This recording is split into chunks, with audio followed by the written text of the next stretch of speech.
recording. It's going. It's going. Okay. What brings you here today? You told me to come down for an interview about my dyslexic journey.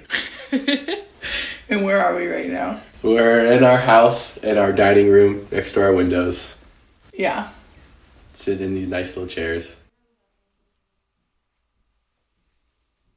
When were you diagnosed with, or like when did you first start hearing the word dyslexia? Well, What'd you say when I asked if you needed water? my teacher called Mom and was like, he's a smart kid, but he definitely has a learning disability, and they thought it was dyslexia. And how did you react when Mom did tell you that? I don't want to say I was sad. I didn't really know what it would take or really how hard it would be. It was confusing being like a mental disability, like what that means. Yeah. What is dyslexia? I mean, on the surface level, it's the inability to learn to read and the inability to have good reading comprehension. But I feel like dyslexia also translates to like most other things academically.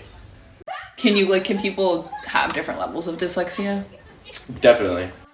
I'd say I am very dyslexic. But with all the training I've had, I think it's really helped. What, is the Skank School? Why was this school created in the first place? It was made for dyslexic kids to come and learn. So why did you and Mom decide that you should attend the Skank School? I mean, I toured the place. My gosh, what a school. Gorgeous school, gorgeous teachers. When I went to Skank School, I was taught in a way that kind of brought together visuals, hands-on, and audible learning all into one, basically. And the big idea behind it was like, you want to tell these kids, and they have to know why sometimes C sounds like S or S sounds like C in some sentences. It's very rooted in actually explaining why these things happen, where most people have the ability to kind of just understand that in this word, this letter sounds a certain way. And so a lot that we would do is, I remember like they would just put up syllables on the board and we'd have to sound them out as a whole class. And I remember we would always like count the syllables on our fingers or tap out the syllables on our desk. It wasn't like spelling whole words. It was kind of just like knowing how syllables sound and what letters to put in there and how they connect to create a whole word and what it takes. And so we'd have a lot of like shaving cream on the desk, writing letters.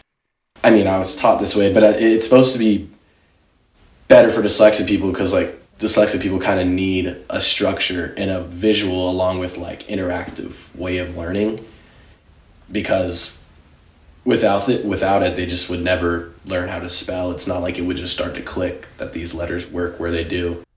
I guess you could like even just a word like cat, like at cat, like why is that C a K? The whole idea was just like make it step by step and like telling the students like you're right or you're wrong and this is why.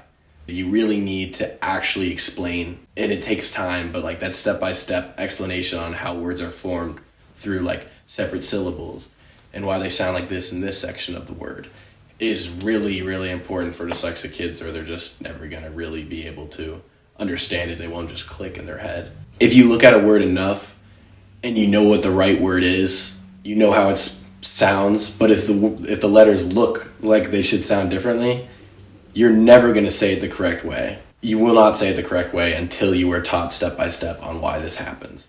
It won't just switch in your head and you'll say it correctly. You'll just forever pronounce it incorrectly. And I feel like I find myself doing that. I'm trying to remember examples, but I find myself doing that all the time with certain words. And it's interesting because it's very easy to pinpoint what the words are. And it's like, I wasn't taught how to sound this out, and I just have always said it wrong whenever I read it. I think a lot of what they're trying to do is just get us to memorize things. Yeah. I don't think it's fully about you're able to spell out words because we can break them syllable for syllable, sound for sound. It was almost like you're going to have to memorize what these words are spelled like because you're not going to be able to spell them. I feel like without Skank School and a lot of the training I did have, I wouldn't even be able to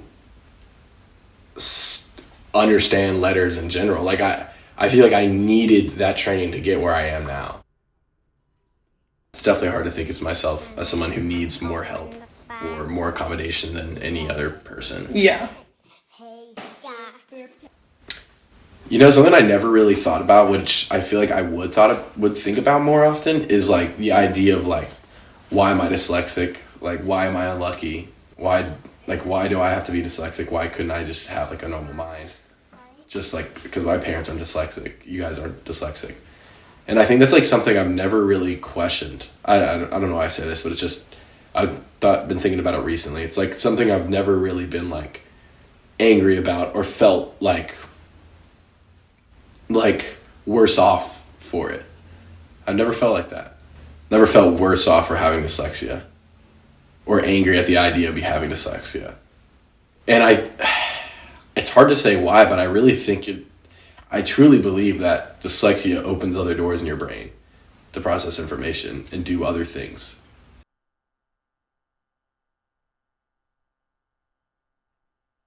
And I think that I'm like almost grateful for that.